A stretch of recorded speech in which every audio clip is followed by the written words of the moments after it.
நான் ஒரு விஷயம் எக்ஸ்பீரியன்ஸ் பண்ணேன். ஸோ அதை உங்ககிட்ட ஷேர் பண்ணுறதுக்காக தான் இந்த வீடியோ. இது வந்து ப்ரௌன் சுகர் அப்படின்னு சொல்லிட்டு கடைகளில் கிடைக்கிற பேக்கெட் ப்ரௌன் சுகர். சரி, ஓகே, நம்ம வெள்ளை சக்கரை தான் வந்து யூஸ் பண்ணக்கூடாது, அதுக்கு பதிலாக ஹெல்த்தியாக ப்ரௌன் சுகர் யூஸ் பண்ணலாம் அப்படின்னு சொல்லிட்டு இதை வாங்கி குழந்தைக்கு யூஸ் பண்ணலாமேன்னு வாங்கினேன். ஆனால் நான் இதில் ஒரு விஷயம் பார்த்தேன். என்னென்னா, இப்போ உங்களுக்கு காமிக்கிறேன் பாருங்களேன். ப்ரௌன் சுகரை ஒரு ஸ்பூன் எடுத்துக்கலாம்.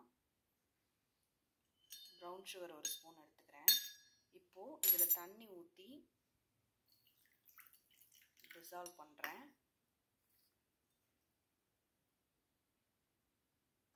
ஓகே, இங்கே பாருங்கள், உங்களுக்கு நல்லா தெரியும். தண்ணி ஊற்றின உடனே சக்கரை அப்படியே டிசால்வ் ஆகுது. ஆனால் கலர் அப்படியே மாறிடுச்சு பாருங்கள்.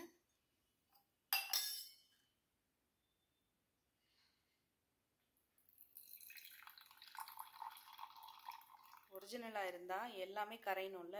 அடியில் பாருங்கள், அப்படியே வெள்ளை சக்கரை தெரியுதா உங்களுக்கு? நம்ம குழந்தைங்களுக்கு கொடுக்கணும், ஆரோக்கியமாக கொடுக்கணும்னு நினச்சி கடைகளில் வாங்குகிற இந்த பொருளில் எவ்வளோ கலப்படம் இருக்குது பாருங்கள்.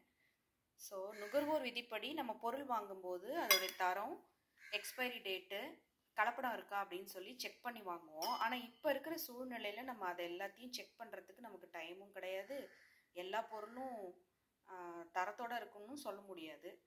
நம்ம அவசரத்தில் வாங்கி யூஸ் பண்ணிகிட்ருக்கோம். ஆனால் குழந்தைங்களுக்கும் சரி, பெரியவங்க சாப்பிடும்போதும் சரி, தரமான பொருளாக வாங்கி சாப்பிடுங்க. செக் பண்ணிக்கோங்க. சப்போஸ் கலப்படமாக இருந்தால் கண்டிப்பாக கொடுக்காதீங்க.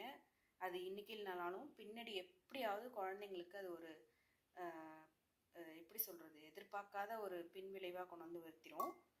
Okay, thank you.